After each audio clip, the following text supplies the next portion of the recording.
Bienvenue dans votre émission Les Signes Divins, dans notre nouveau numéro.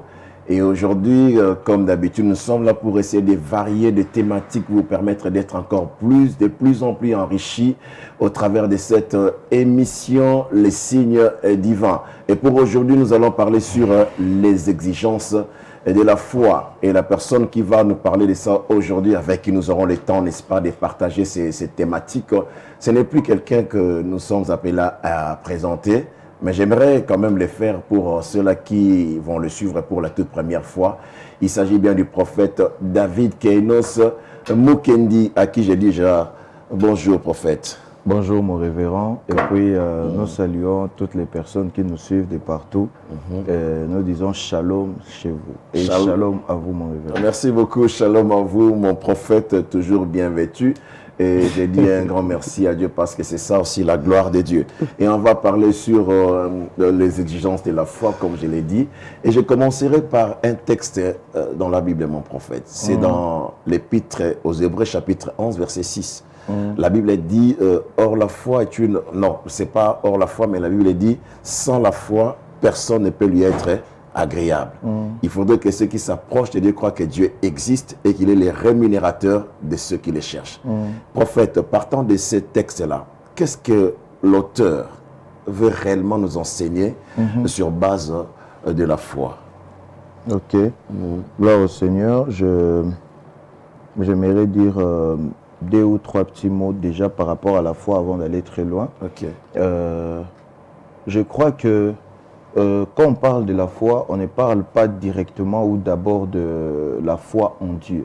D'accord. La foi, c'est un peu comme une manifestation de confiance, manifestation de considération, manifestation de confiance, comme je pouvais dire.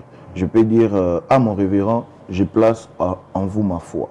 Okay. J'ai confiance à telle personne parce que je sais que quand il me dit quelque chose, il finit par le faire. Et c'est comme ça que quand on parle par exemple de la foi, on parle d'une foi de manière globale que tout le monde peut avoir, mais pas forcément à Dieu en qui nous croyons dans le christianisme. Parce qu'il y a, par exemple, les adeptes de je ne sais pas moi, de Bouddha, de quoi que ce soit, de tout ça là, ils ont aussi la foi. Mais c'est la direction de leur foi qui différencie nous et eux. Ils croient par exemple à Allah, ils croient en Bouddha. Donc cette foi n'est pas forcément biblique. Cette foi n'est pas d'abord c'est simplement biblique. Une adhésion à une croyance. C'est une adhésion à une croyance, c'est une manifestation de confiance à quelqu'un, manifestation de confiance à un être suprême. Suprême, supérieur. Voilà. Mais ici dans la Bible, lorsqu'on parle de la foi, on voit la foi chrétienne. Quand on parle de la foi chrétienne, bien sûr, c'est la foi que nous plaçons en notre Dieu. Et ça, c'est les premiers pas de tous les chrétiens. Que vous soyez prophète, que vous soyez ministre de Dieu, chantre, diacre, tout ce que vous voulez, tout le monde a cette foi-là. Même ceux qui viennent de recevoir le Christ comme Seigneur et Sauveur ont cette foi-là. Ça vraiment c'est les premiers pas de la foi. Et c'est cette foi-là qui est comme, je dirais comme une pièce d'identité.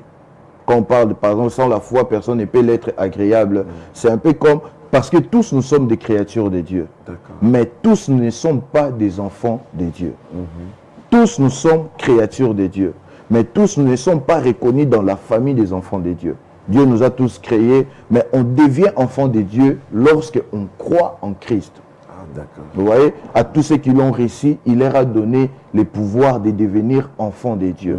En d'autres termes, au-delà de la foi que tout le monde peut avoir en une chose, en une personne, même à Dieu, il y a comme une autre dimension de la foi qui te permet d'avoir accès et d'être reconnu dans le ciel, non pas comme une créature parmi tant d'autres, mais cette fois-là comme un enfant de Dieu. Ok. Alors, très bien prophète.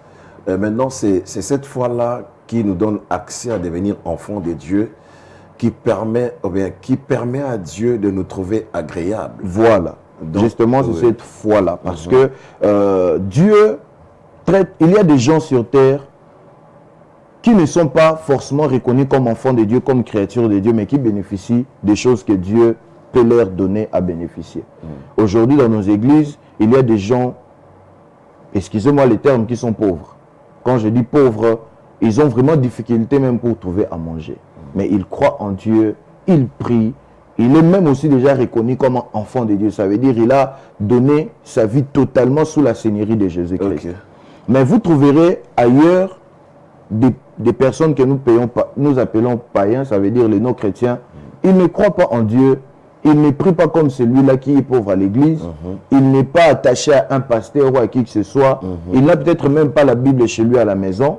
Mais étant créature de Dieu, il ne prie pas forcément, mais il est soumis à la loi, par exemple, du travail. Okay. Il bosse, il travaille forcément et il est béni, si on peut dire. La loi de la nature. La loi de la nature. Okay. Et on ne doit pas oublier que même s'il ne prie pas, le fait qu'il vit dans la terre que Dieu a créée et qu'il est créature de Dieu, tout ce dont il bénéficie là, ça vient de Dieu aussi.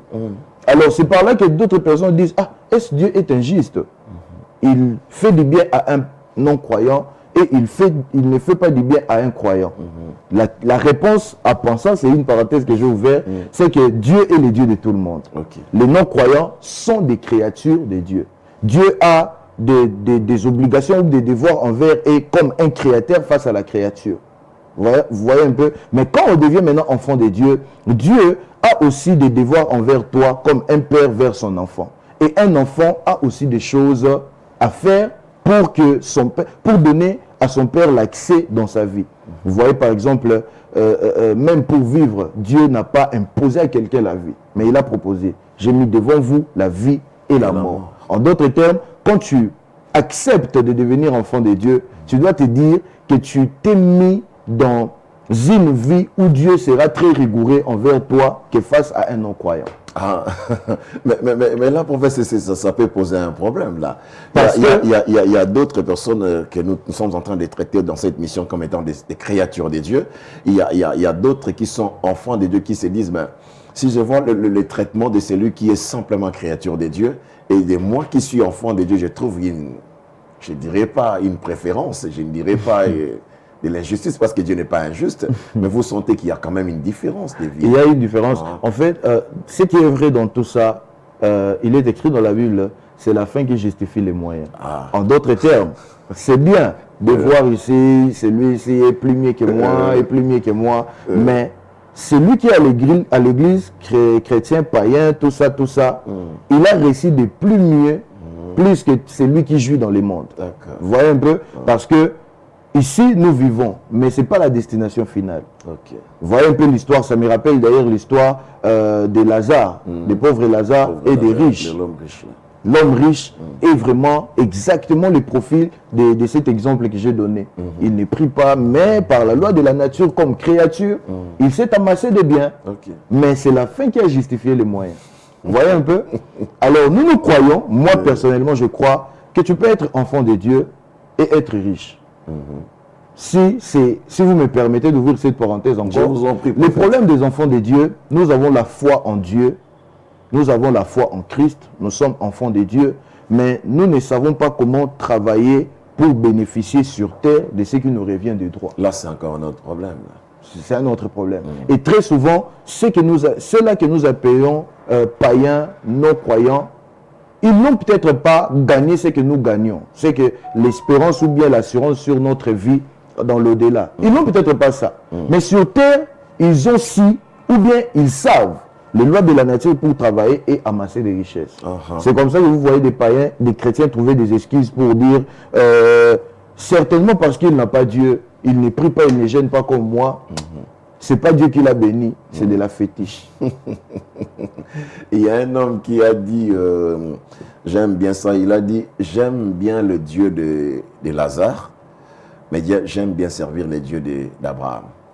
Je vais seulement dire, servir les dieux de Lazare, c'est bien parce que je marcherai dans la crainte des dieux, mais j'aimerais aussi avoir accès aux bénédictions des dieux pour créer un certain équilibre, j'allais dire. Une question, prophète. Est-ce que la foi peut avoir plusieurs définitions? Bien sûr que oui, comme j'étais en train de le dire ici. Déjà, au-delà des définitions, ça peut choquer, mais c'est une vérité. Il y a la foi, mais après, il y a plusieurs types de la foi. Okay. Je l'ai dit ici, il y a la foi que tout le monde a. tout le monde, chrétien ou non chrétien. Il y a même des gens qui croient à son travail. C'est la foi. Il y a même des gens qui croient tellement au potentiel qu'il a. C'est la foi. Il y a des gens qui croient tellement à sa sagesse, à son intelligence. Aujourd'hui, il y a des coachs, il y a l'émergence, je ne sais pas, des coachs, des motivateurs. Des mentors. Des mentors. Vous allez voir, par exemple, des motivateurs. Très souvent, vous vous rendrez compte qu'actuellement, il y a de ces motivateurs qui n'avaient pas réussi quand il avait commencé à motiver les gens. Mais dans sa vie de motivateur, dans les conférences qu'il a à organiser, les entrées et tout, ça lui a permis de réussir la vie. Ça veut dire, au même moment où il motivait les autres, en d'autres termes, il s'était lui-même aussi en train de se motiver pour réussir. Exactement. Et une personne comme ça, il peut être traité comme un surdoué. Parce qu'il donne à des gens l'espoir que lui-même a sans pour autant expérimenter. C'est facile de donner à une personne l'espoir sur quelque chose que tu as déjà expérimenté. Mais ce n'est pas facile de donner de l'espoir aux gens à une chose que toi-même tu n'as pas encore expérimenté, mais tu es encore dans la liste. Et ces gens-là, on les appelle les motivateurs. Donc, c'était pour dire qu'il y a des gens qui ont une foi, mais qui n'est pas dirigée vers Dieu, mais dirigée par exemple par leur capacité. C'est aussi la foi, d'après la langue française. Mais il y a aussi la foi en Dieu. Ça, c'est, comme je l'ai dit, la base de tout le monde. Tout le monde, parce que la foi en Dieu, ce n'est pas soumettre sa vie en Christ. Ce n'est pas être chrétien. La foi en Dieu, c'est ce que même les créatures ont. Il n'est pas chrétien, il ne prie pas, mais il reconnaît que Dieu existe. Donc cette foi-là est attachée à l'existence de Dieu. Oui, simplement. Il sait que ça, ce n'est pas aux chrétiens. Non, il sait que... Parce qu'il y a un problème que nous faisons face, c'est la science. D'après la science, Dieu n'existe pas. La Terre, c'est le résultat d'un Big Bang. Voilà, il développe des histoires comme ça. Et sur Terre, il y a des créatures qui disent que Dieu n'existe pas. C'est le Big Bang et tout. Donc, une personne maintenant qui est créature de Dieu, d'ailleurs, il y a des autres qui ne se reconnaissent pas comme créatures de Dieu. L'évolution, il était un singe. Bref, il est celui qu'il est. Il est celui qu'il est. Mais il a des gens... Et il a arrêté d'évoluer. Mais grave, ça. Il y a des gens qui ne croient pas en Christ, qui n'est pas chrétien, mais ils ne croient pas aussi à les Big Bang, les tout. Non, ils savent que c'est Dieu qui a créé tout ce qui existe. Il y a Dieu qui existe quelque part. Et moi-même, je suis créature de Dieu. C'est là, c'est ce dont nous considérons comme des créatures de Dieu dans ce que nous disons ici. Mais il y a encore une autre dimension, bien un autre type de la foi. C'est la foi en Christ. Ça veut dire une personne qui n'avait pas cru. Les catégories de gens qui n'avaient pas cru à la science, qui croient que je suis créature de Dieu, la terre c'est la création de Dieu. Cette personne-là, il va faire encore un pas davantage pour croire que, au-delà d'être créature de Dieu, parce que Dieu existe, je ne veux pas vivre comme si Dieu n'existait pas. Le fait que je sais que Dieu existe, le fait que je sais que je suis sa créature, le fait que je sais que c'est lui qui est le maître de tout, j'aimerais prendre ma vie et lui laisser être le seigneur de ma vie. C'est un peu comme quelqu'un qui entre dans une voiture pour aller, je ne sais pas moi, à Kitambo ou ailleurs. On ne le réalise pas très souvent, mais le fait d'entrer là et s'asseoir, si tu as pris ta vie, tu l'as donné entre les mains du chauffeur, du conducteur. Ça veut dire, si le conducteur te jette quelque part, tu perds ta vie. Et c'est un peu ça l'image de cette foi-là. De se dire, au-delà de savoir que Dieu existe, au-delà de reconnaître que je suis sa créature, je ne veux pas m'arrêter à ce niveau-là. Je vais aller dans une autre dimension. Et c'est quoi cette dimension? C'est la dimension de donner sa vie complètement à Dieu. De ne pas être un pas dans le monde, prendre vraiment sa vie, c'est soumettre à Dieu, lui laisser être son Seigneur. Il y a des débats, excusez-moi, il y a des débats bêtes à l'église par rapport au thème donner sa vie à Dieu ou recevoir Christ dans Christ. Vous voyez, il y a des débats comme ça à l'église. Quand tu es là, tu regardes comme ça, tu te dis, on est où là? Donc, on ne dit pas donner sa vie à Christ, on dit recevoir Christ. Les autres disent, on ne dit pas recevoir, on dit de... Bon, bref, comprenez que vous soyez du camp de ceux qui donnent ou bien de ceux qui reçoivent, ça ne va pas vous faire rater les ciels. Jésus est glorifié. Jésus est glorifié. Bref, j'étais en train de parler de ça en fait. Exactement. cette dimension-là où on reconnaît le Christ comme le Seigneur et Sauveur et on accepte de devenir enfant de Dieu, de quitter la dimension des créatures, mais de devenir enfant, être reconnu dans la famille. Ça encore, c'est un autre type de la foi. Mais il y a encore un autre type de la foi, mais qui n'est pas la foi de tout ce que j'ai dit là, mais c'est les dons de la foi. Les dons de la foi. C'est quoi les dons de la foi? C'est là où, quand vous êtes chrétien, quand vous croyez en Dieu, c'est là où l'aventure d'être pèlerin sur terre devient merveilleux. Ah, d'accord. Quand vous avez les dons de la foi. Okay. Quand vous avez la foi en Dieu comme enfant de Dieu, vous vivez votre vie d'un enfant de Dieu. Mais quand vous avez les dons de la foi, vous devenez un agent du ciel sur terre. Ah, prophète, devenir un agent du ciel sur terre, là c'est encore quelque chose d'extraordinaire, les gars. Je sais pas moi, devenir un agent du ciel sur terre, c'est pas donné à tout le monde. C'est pas... Non, je crois que c'est donné à tout le monde. C'est donné à tout le monde. C'est ça, c'est ça avoir les dons de la foi. C'est ça avoir les dons de la foi. On en parle dans la Bible, s'il vous plaît, si vous pouvez prendre la Bible avec moi. On en parle dans, je pense, dans 1 Corinthiens chapitre 12. Prenez vos Bibles avec nous et nous allons tous ensemble vérifier les Écritures. 1 Corinthiens chapitre 12. Je préfère commencer à partir du 7e verset. Okay. Je vais faire la lecture pour vous. Il est écrit, or à chacun la manifestation de l'esprit est donnée pour l'utilité commune.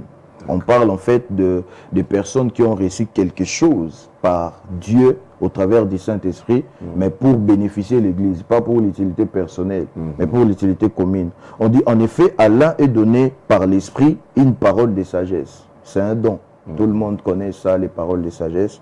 À un autre, parole de connaissance, c'est ce que les gens appellent très souvent la prophétie. Ils confondent en fait la parole de connaissance. La parole de connaissance, c'est tout message ou bien toute révélation, mais qui ne touche de manière globale. Hein, je vous inviterai prochainement pour parler sur le 9. Oui, voilà. J'ouvre juste cette parenthèse. Qui ne touche que le passé et le présent. Donc si quelqu'un te parle et qu'il te dit, voilà, révérend Salem, aujourd'hui ou bien hier, vous avez été attaqué par des Koulouna et tout. C'est vrai, vous avez aussi été attaqué.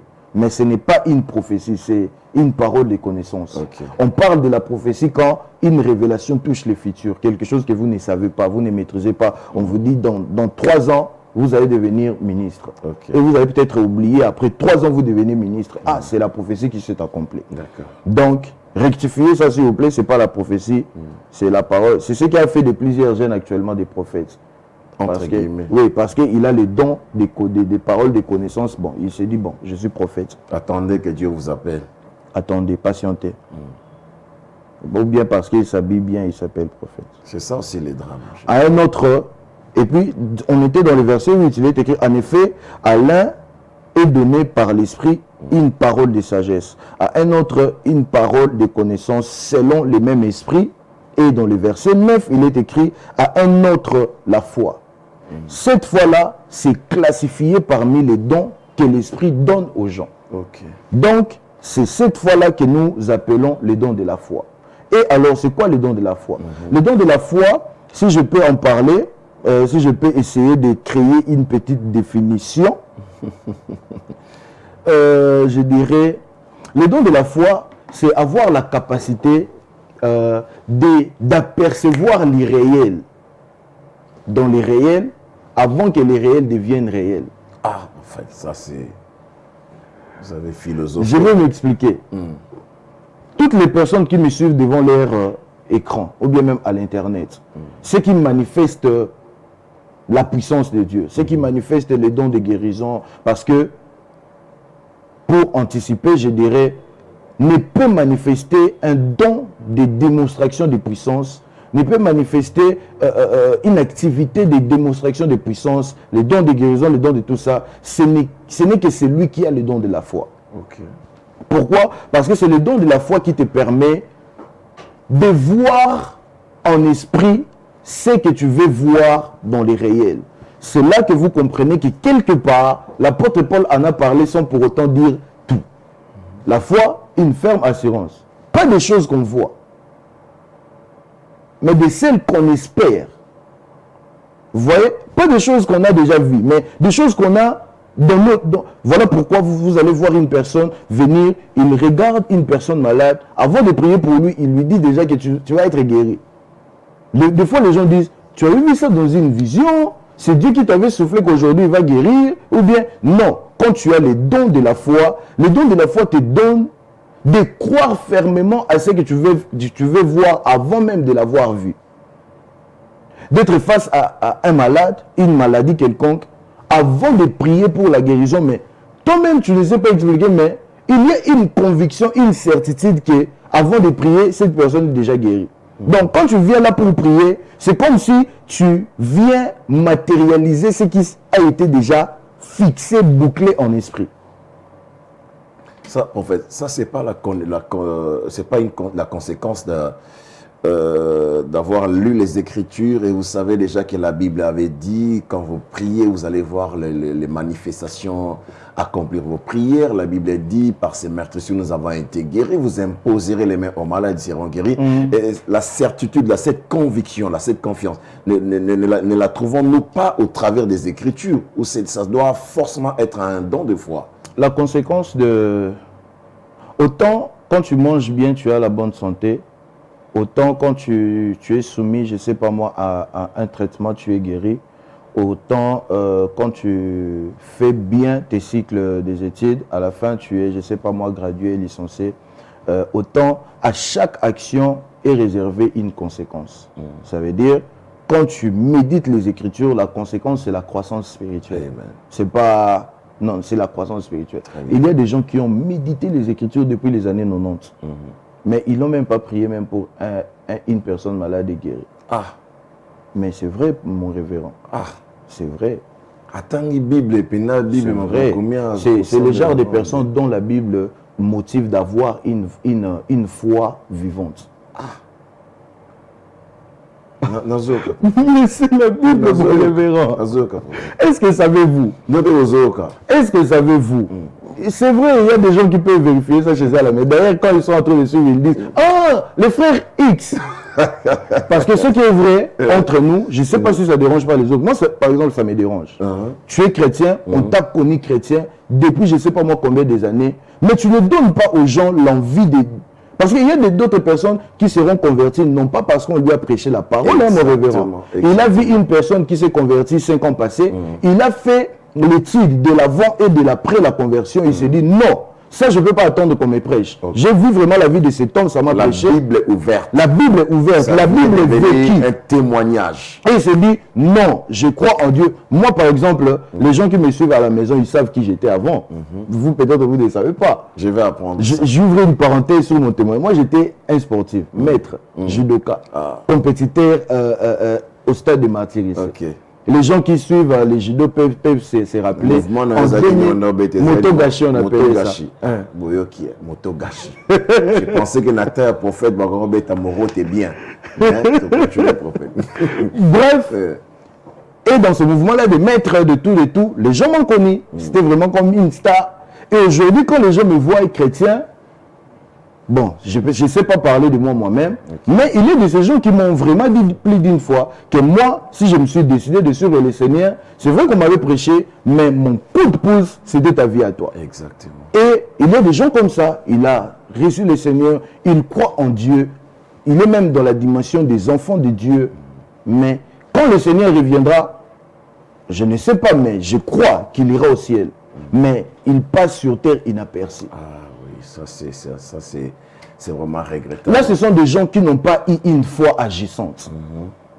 Une foi agissante, c'est un peu comme une personne qui a un rêve sans pour autant le matérialiser. Une foi agissante, c'est un peu comme une personne qui a un projet, mais il est parti avec son projet sans pour autant. Et ça devient ennuyant, mon révérend. Très ennuyant. Avant les signes divins, je pense, avant que ça se fixe, ça se matérialise. Je pense que vous avez eu une vision. Et vous en avez parlé à 2 ou 3 personnes. Vous savez qu'aujourd'hui, vous n'avez peut-être pas de building, vous n'avez pas de millions. Mais quand ces gens-là vous voient à la télé, ils disent, lui là, c'est une personne à respecter. Parce qu'il avait une vision. Et ça ne s'est pas arrêté comme une vision, mais on voit ça se matérialiser. Mais il y a des gens qui nous ont tellement parlé de leur vision, et même après leur mort, on n'a même pas vu un pas de matériel.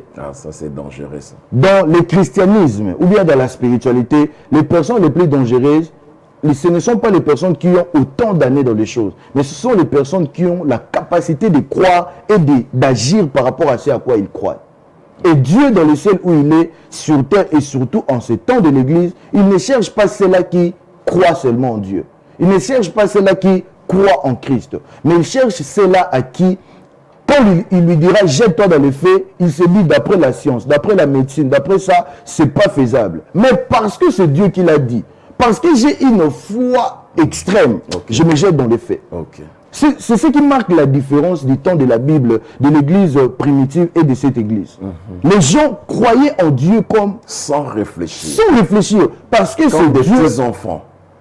Par exemple, un exemple très simple. Je suis à la maison, révérend Salem m'appelle pour me dire, prophète, on enregistre l'émission le vendredi. Est-ce que j'ai besoin de réfléchir? Non, je sais que vous êtes là, je sais qu'il y a un programme fixé, je suis venu, on ne s'est même pas appelé le matin. Non, non. Mais pourquoi quand Dieu te dit par exemple que lève-toi, fais telle chose, après ça, telle chose arrivera, les chrétiens ont la tête qui réfléchit bien que Dieu. Il se dit, non, Dieu a dit ça, mais d'après la nature, je ne pense pas que ça sera faisable. Dieu, donne-moi un autre signe. Et ils sont là, ils me suivent. Hein. Ah oui. À qui Dieu a dit par exemple, fais telle chose, il s'est réveillé, il a dit, oui, j'ai vraiment rêvé ça. Mais si c'est Dieu, qu'il me donne un autre signe. Donc parce que Dieu n'a rien à faire, il a toute sa vie à te convaincre pour ton bien en toi-même. Vous suivez votre émission Les Signes Divins. Nous avons reçu pour vous, pour nous aussi, les prophètes David Kainos Mukendi. Avec nous, nous sommes en train de parler sur les exigences de la foi. Et vous sentez déjà que ça commence à chauffer ici parce que le prophète est énervé spirituellement. Il est animé d'une colère sainte pour parler autour de la foi. Prophète, est-ce que la foi peut avoir des limites? Une foi qui a des limites, c'est une foi considérée comme une foi morte. Une foi morte. Oui. Parce que s'il faut limiter la foi, c'est comme si on limitait Dieu. Ok. Ouais. On ne limite pas Dieu, alors il ne faut jamais limiter la foi. Les gens qui sont autour de moi, sans pour autant me vanter, savent que moi, je crois en Dieu comme un enfant. D'accord. Moi, je crois en Dieu comme un enfant. Quand j'ai fait une vision, je leur dis, Dieu m'a parlé, Dieu m'a montré ça, et je sais que ça va arriver. Et à moins que je me trompe, vous pouvez vérifier autour de moi, toutes choses dont je les ai dit, que j'ai vu Dieu me dire ça, je pense à ça, j'ai une forte conviction par rapport à ça, j'ai fini par les faire. Ah, d'accord. J'ai fini par les faire. Vous ne savez peut-être pas, quelques temps avant que vous puissiez me contacter, moi j'avais déjà parlé à ceux qui sont avec moi, que dans très peu de temps, je passerai à la télé sans pour autant aller faire des choses. Ça viendra calmement. Et c'est une semaine après, Dieu m'attend parler. C'est une semaine après que vous m'avez contacté. Gloire au Seigneur, ça c'est bien. Oui, parce que quand tu commences à limiter Dieu, c'est quand tu commences à avoir aussi une foi limitée. Et c'est la fameuse histoire à l'église de Congo aujourd'hui. Ah, oui. Révérend Salem a prié pour quelqu'un, telle chose n'y était pas, c'est à Paris. Bon, moi, les dieux que je connais d'après la Bible, il ne fait pas ça. Quand tu fais ça, révérend, c'est ta vie à toi que tu limites à ne pas avoir accès à ces choses-là. Moi, quand je vois quelque chose qui ne m'est jamais arrivé dans mon ministère, dans la vie d'un homme de Dieu, je me dis, mieux vaut que je croie que c'est Dieu. Si ce n'est pas Dieu, que Dieu me pardonne. Mais à la place que je refuse que c'est Dieu et que c'était Dieu. Vous voyez un peu? Parce que quand quelque chose se produit et que vous prenez ça, vous dites que non, ce n'est pas Dieu, c'est le diable. Vous ne savez pas, mais vous êtes en train de louer le diable. Ok. Oui. Okay. Mais quand tu peux voir, tu dis non, non, non, non, non, ça, on n'a jamais vu ça. Ça, certainement, c'est Dieu.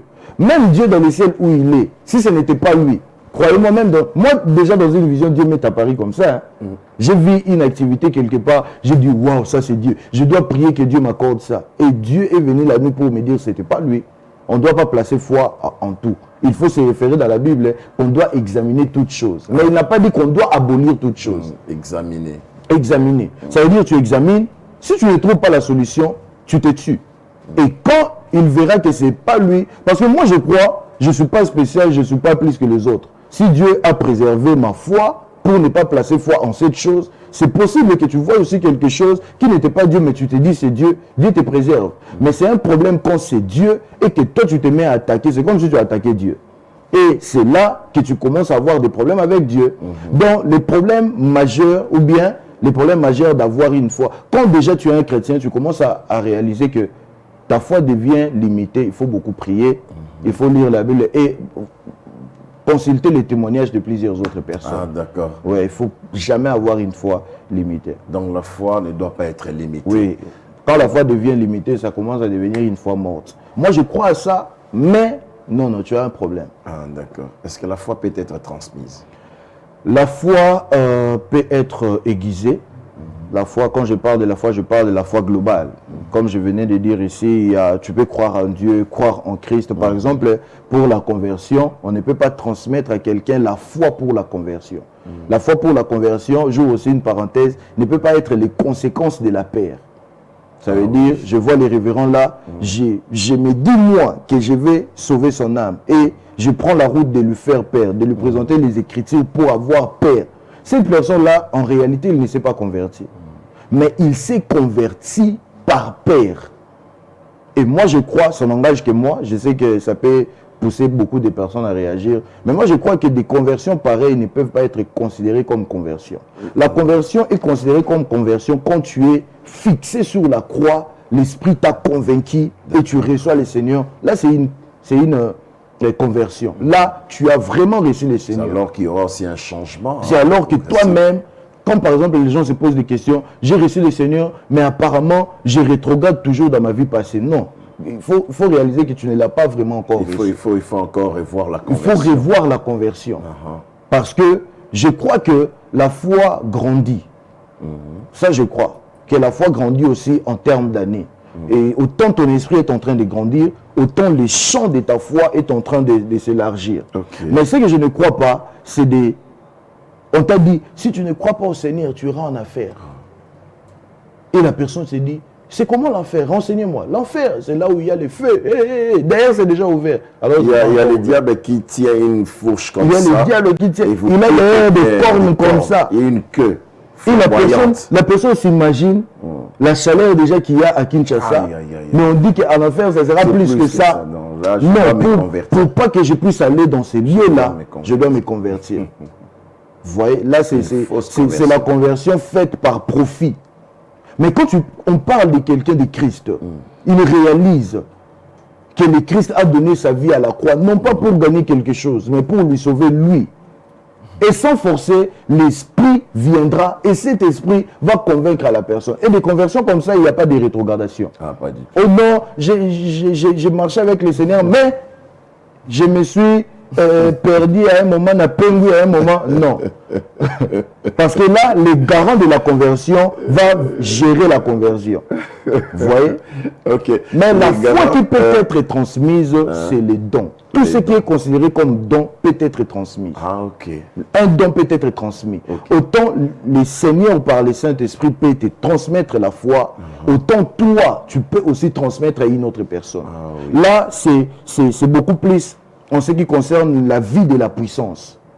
Vous allez voir une personne qui priait déjà, qui craignait Dieu, mais après avoir reçu la prière auprès d'un homme de Dieu, une impactation. Et lui et l'homme de Dieu, ils pensaient qu'ils étaient en train de prier pour recevoir le don de guérison peut-être. Mais or, la personne avait déjà le don de guérison. Mais quand il a reçu l'impactation, ça bougeait en fait sa foi. Et ça lui a donné le don de la foi. Et des personnes pareilles vous dira que quand j'ai reçu cette prière, en réalité, c'est comme si ça m'a ouvert les yeux sur quelque chose que j'avais déjà.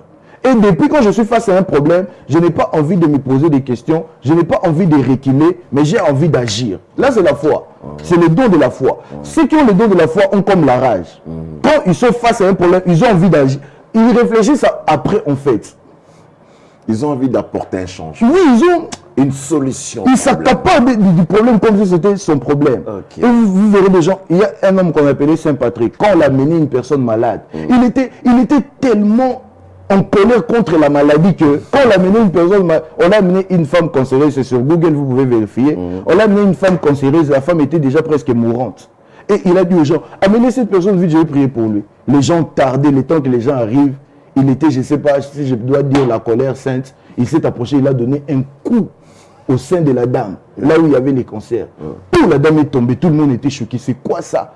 Et après, il regarde la personne, s'est relevée, les cancers étaient partis. Ah, ça c'est merveilleux. C'est le don de la foi. Ça c'est merveilleux. Et il y a des gens comme ça, vous posez la question, prophète, homme de Dieu, pasteur, c'est quoi votre don? L'autre te dira, c'est la délivrance. Mais l'autre te dira, sincèrement, je ne sais pas. Parce que je vois tous les dons se manifester. Ceux-là, ce sont ceux qui ont les dons de la foi. Parce que les dons de la foi vous donnent à opérer dans tous les autres dons. Par exemple, vous ne le maîtrisez pas. Par exemple, l'apôtre Paul, il a opéré avec tous les 12 dons. Mais il avait quoi comme don? La foi. La foi. Il avait comme don la foi. Prophète, pendant quelques minutes pour que nous puissions entrer dans notre deuxième partie, je sais que cette partie t'intéresse beaucoup, je sais que tu aimes beaucoup cette partie, 10 minutes pour convaincre. Mais pendant quelques minutes, une ou deux minutes, est-ce que tu peux nous parler sur les exigences de la foi? Ah, ça, c'est encore quelque chose de très mieux, mais je pense 2 minutes ou une. Bon, je vais dire juste une chose. Vous pouvez vous rattraper dans les 10 minutes pour convaincre. Je pense, oui. Ah, oui. Mais s'il faut dire juste une chose par rapport aux exigences, celui qui croit en Dieu, il doit renoncer à la vie matérielle. Ah, d'accord. Ça, c'est très bien. Oui, celui qui croit en Dieu, l'exigence, c'est de renoncer à la vie matérielle, la vie physique. C'est comme ça même que la Bible n'arrête pas de nous rappeler, vous êtes dans la terre, mais vous n'êtes pas de la terre. La Bible ne manque pas de nous rappeler qu'en nous, c'est d'abord l'esprit, ce n'est pas la chair. La Bible n'arrête pas de nous rappeler que la vie de la chair est opposée de la vie de l'esprit. La Bible n'arrête pas de nous rappeler, à chaque fois vous allez voir, quel que soit, même si l'histoire n'avait rien à voir avec la spiritualité, mais Dieu a toujours veillé dans tout ce qui est écrit, qu'il ait un point fort qui te permet de comprendre que quand tu as la foi, tu dois comprendre que la vie physique n'a rien à voir avec toi. Et surtout, les exigences de la foi, c'est aussi d'accepter d'influencer son entourage et la nature, mais de ne pas laisser la nature de t'influencer. Les gens qui sont allés très loin avec Dieu aujourd'hui, ils ont eu mal, mais ils n'ont pas laissé les douleurs, les problèmes influencer leur tête à renoncer à la foi. Rappelez-vous de Job.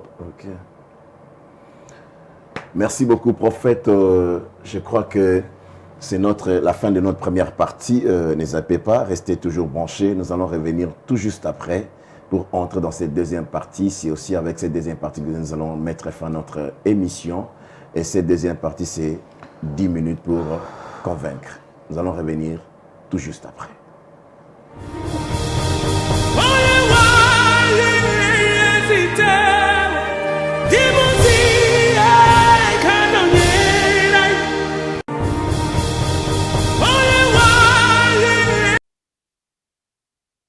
Deuxième partie, 10 minutes pour convaincre. Nous sommes toujours avec le prophète David Kainos Mukendi. Et avec nous, nous sommes en train de parler autour d'une thématique qui est très importante. C'est quoi cette thématique? Nous parlons sur les exigences de la foi. Et maintenant, c'est le prophète qui a la parole. Il va nous parler pendant 10 minutes pour nous amener à comprendre en long et en large la foi dans toutes ses exigences. Vous avez la parole, prophète.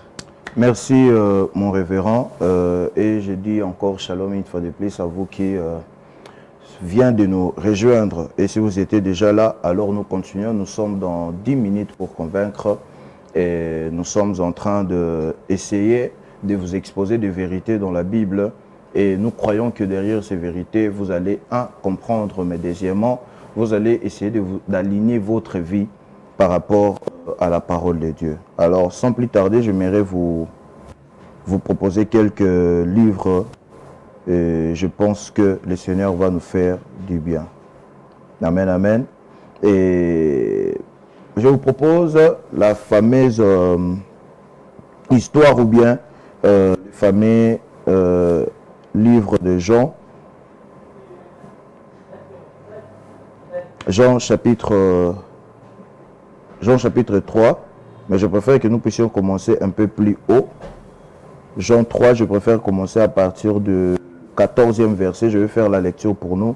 Il est écrit dans la Bible, « Comme Moïse éleva les serpents dans les déserts, il faut de même que le Fils de l'homme soit élevé, afin que quiconque croit en lui ait la vie éternelle. Car Dieu a tant aimé le monde qu'il a donné son Fils unique, afin que quiconque croit en lui ne périsse point, mais qu'il ait la vie éternelle. » Alors vous allez vous rendre compte dans cette histoire, dès le début, on parle de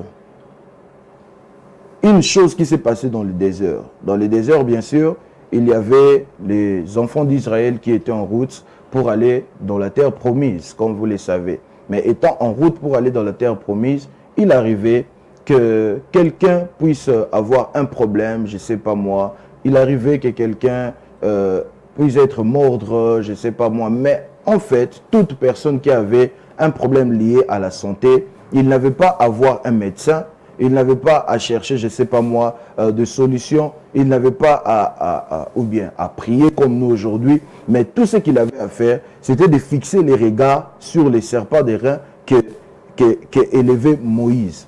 Mais ici maintenant dans le Nouveau Testament, vous allez voir ici la parole, il est écrit, on nous réfère ou bien Dieu nous oriente par rapport à ce qui s'est passé dans le désert. Il est écrit, autant Moïse élevait les serpents dans le désert, il faut ainsi que le Fils de l'homme soit élevé. Pourquoi? Parce que autant les serpents pouvaient donner la solution dans le désert, autant aujourd'hui, c'est le Fils de l'homme, le Seigneur Jésus, qui a la solution. Vous êtes en train de me suivre, vous êtes en train de suivre cette émission. C'est vrai qu'on a parlé de la foi. On a essayé de parler de la foi en long et à large. Mais ce que je n'ai peut-être pas dit lorsqu'on parlait de la foi, c'est que la foi est les billets. La foi est la clé. La foi est la chose dont vous avez besoin pour pallier à tous vos problèmes. Prophète, qu'est-ce que tu es en train de dire? Je ne suis pas en train de dire que c'est la foi qui va résoudre les problèmes. Mais je suis en train de dire la foi en Dieu, la foi en Christ, c'est la chose. Quand vous placez votre foi en Christ, ce n'est pas d'abord donner votre vie au Seigneur. Mais en d'autres termes, c'est aussi lui remettre votre vie afin que lui puisse s'occuper de votre vie. Et ici, je n'aimerais pas vous bourrer encore des philosophies ou bien des histoires. Mais ici, je vous présente une opportunité. Vous me suivez à la maison. Vous connaissez Dieu. Vous attendez parler de Dieu. Vous attendez parler de Christ. Mais c'est plus mieux de ne pas attendre parler de lui. Mais c'est plus mieux de vivre avec lui. Vous avez votre foi. Oui, je sais. Mais aussi longtemps, vous n'avez pas soumis complètement et totalement votre vie en Dieu pour que votre foi soit agissante, pour que votre foi vous soit utile. Vous serez en train de vivre avec votre foi, mais vous serez en train de voir votre vie tourner à rond. Mais la deuxième des choses que j'aimerais dire, il est vrai que vous avez peut-être donné votre vie au Seigneur. Il est vrai que vous avez peut-être soumis votre vie au Seigneur. Mais quelle a été des motivations au moment où vous avez pris cette décision? Parce que les serpents qu'on regardait dans le désert, ce n'était pas parce qu'on avait peur d'aller en enfer. Mais c'est parce qu'on croyait à la guérison, mais qui venait de ces serpents. Lorsque vous voulez connaître une autre dimension de votre vie, lorsque vous voulez connaître un autre niveau de votre vie, il ne faut pas regarder le Christ comme la garantie de ne pas aller en enfer. Mais il faut regarder le Christ comme celui qui doit être votre Seigneur et votre Sauveur. Comme celui à qui vous soumettez votre vie afin qu'il puisse vous diriger. Quand nous prenons des taxis, quand nous montons au bord des véhicules, c'est vrai que notre yeux est fixé à la destination. Mais une chose que nous ignorons, les gens qui ont connu des accidents et qui ont perdu leur vie, ils avaient les yeux sur leur destination, mais celui qui conduisait n'avait peut-être pas bien fait les choses et la vie était finie ce jour-là. Comme les serpents, un jour, ces serpents n'étaient plus soulevés et la vie avait continué, mais ce n'était plus pareil. Mais nous, par la grâce et surtout par l'amour extrême de Dieu, il nous a donné son Fils unique. Et sans pour autant demander quoi que ce soit. Il est juste question que la foi que vous avez, qui est considérée comme une foi morte, ou bien que vous aviez placé en Christ pour un problème, vous puissiez les désorienter et l'orienter à Christ pour vivre. Là, je suis en train de vous présenter une opportunité pour vous permettre de faire usage de votre foi. Vous êtes à la maison, vous êtes face à cette émission, les hasards en esprit n'existent pas. Vous êtes là parce que Dieu a voulu que vous puissiez être là et que vous puissiez répondre à cet appel. Vous n'avez pas encore donné votre vie au Seigneur, c'est une opportunité. Faites juste cette prière avec moi et désormais agissez avec votre foi et bougez le monde avec votre foi. Je vais prier, répéter après moi. On les fait tous ensemble. Seigneur Jésus, me voici devant toi. Je reconnais, Seigneur, que j'ai conduit ma vie de moi-même. Je reconnais que je n'ai pas voulu soumettre ma vie totalement à toi. Je reconnais, Seigneur, que je sais que tu existes. Je sais que tu es mon créateur. Mais je veux que tu deviens mon seul et unique Seigneur et Sauveur. Je veux que tu conduises ma vie. Et je veux finalement faire partie de la grande famille des enfants de Dieu. Car étant dans la famille des enfants de Dieu, j'aurai les privilèges, les avantages et tout ce qui revient à tes enfants. Reçois-moi, Seigneur, et qu'il te plaise que ton esprit me guide. Au nom de Jésus, Amen. Vous êtes les bienvenus dans la famille des enfants de Dieu et surtout, acceptez désormais de vivre d'après ce que Dieu dit et non d'après ce que le monde autour de vous vous impose. Que Dieu vous bénisse. Que Dieu vous bénisse. C'est par cette prière d'acceptation de notre Seigneur Jésus-Christ que nous mettons un terme à cette émission. Nous disons un grand merci au prophète pour avoir voulu, n'est-ce pas, c'est moi qui vous remercie, mon à notre invitation. Il est toujours dispo quand on l'appelle. Quand on a besoin de lui, il est toujours dispo. Et il aime toujours se présenter tiré à 4 épingles. Et ça, j'aime, c'est une particularité pour lui. Et il parle aussi de notre Seigneur Jésus-Christ avec beaucoup d'aisance. Que Dieu soit béni. Alors, merci prophète. L'émission se passe tous les dimanches à partir des 18h juste et la rediffusion tous les lundis à partir de 7h30. Votre émission, c'est les signes divins. Et j'ai dit un grand merci à toute l'équipe technique qui nous a accompagnés. Je vois mon bien-aimé Jean-Claude Diazono et aussi Elie Moguicho. Que Dieu vous bénisse. Pour l'instant, restez branchés et suivez nos programmes. Permettez-moi aussi de dire un merci à mon précieux fils Naël Fouamba. Je vous en prie. Qui m'a accompagné. Il s'appelle Naël Fouamba. Naël Dieu Fouamba, te bénisse, mon fils. Salut. Que Dieu te bénisse. Alors, merci à vous, tous qui nous avez suivis. Que Dieu vous bénisse. Prenez rendez-vous à nos prochains numéros. Bye.